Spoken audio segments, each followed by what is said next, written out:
Hey everyone, and welcome to today's Explainer. We're going to dive right into this because we've got a truly fascinating topic to unpack today. We are exploring the hidden mechanics of dream psychology and subconscious healing, and we're doing it by looking at a highly detailed, honestly pretty surreal personal case study.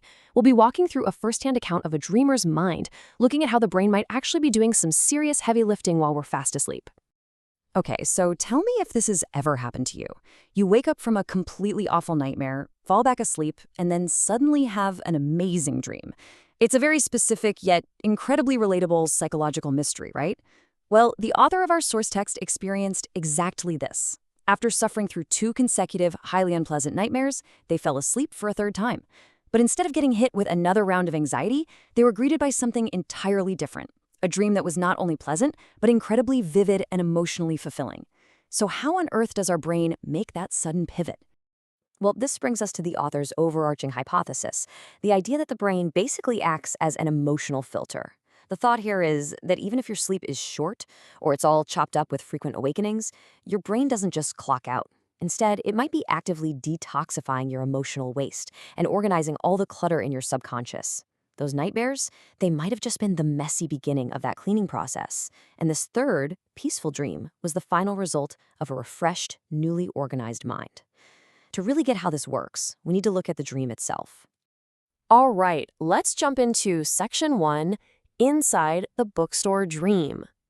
Now, what's really wild here is the sheer randomness of the people the brain chose to populate this dream with.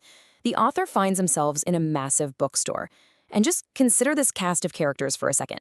We've got middle and high school friends seamlessly blending together, which, is a classic dream trope. But then the subconscious throws in these complete wild cards.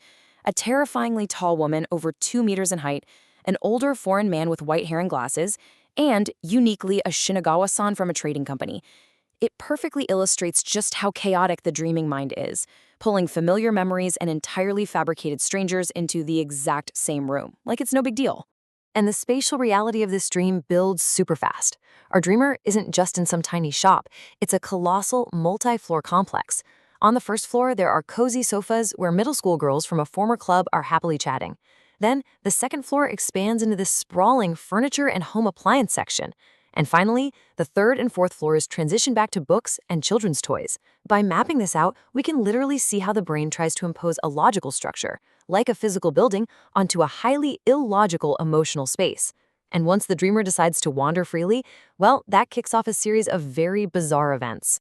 Moving on to Section 2, Surreal Encounters and Logic. Okay, picture this scenario, because it perfectly captures the totally disjointed nature of dream narratives. The scene suddenly shifts to the second floor. The author sees that trading company guy, Shinagawa-san, walking down a narrow aisle. In a move that makes sense literally only in a dream, the author slides a letter that simply says, "Thank you," through a gap under a shelf to surprise him. When the scene shifts back later, Shinagawa-san is enthusiastically bragging to random strangers in the store about receiving this mysterious letter, acting as if he's being filmed for some TV show. Meanwhile, the author's just secretly chuckling to themselves. It's a totally harmless but deeply strange prank orchestrated entirely by the sleeping mind. And this next part brilliantly illustrates how the subconscious continuously throws unrelated concepts on a collision course, like literally. As the author is wandering alone, they spot the older foreign man. Suddenly, that incredibly tall 2-meter woman sprints around the corner with terrifying speed and blasts right past him, bumping his arm. The man just pauses, rubs his elbow, and pushes his glasses up. That's it. It is a completely random, incredibly vivid juxtaposition that serves absolutely zero narrative purpose, yet it's permanently burned into the dreamer's memory. Okay, I absolutely love this next detail. The dreamer runs into a boy from middle school who was known for getting stage fright. In the dream, he's grown up, has a kid, and confesses with a wry smile that his goal this year is to cure his irritability and quick temper. So how do they discuss solving this? Through a completely fabricated academic field they call the NFT neural network. The dream presents this as a highly serious area of study focused on rebuilding the brain's thought circuits. The author even confidently advises him, "I studied that in my 20s and fixed myself a bit. It won't change you dramatically, but it doesn't hurt to try." The friend just nods and says, NFT, right, got it." I mean, it is just amazing how our brains will invent highly technical jargon just to comfort a dream character. Which brings us to Section 3, the weight of gratitude. Suddenly, we see a massive spike in tension. The author goes down to the first floor, gathers a huge pile of books, and stuffs them into this heavy backpack.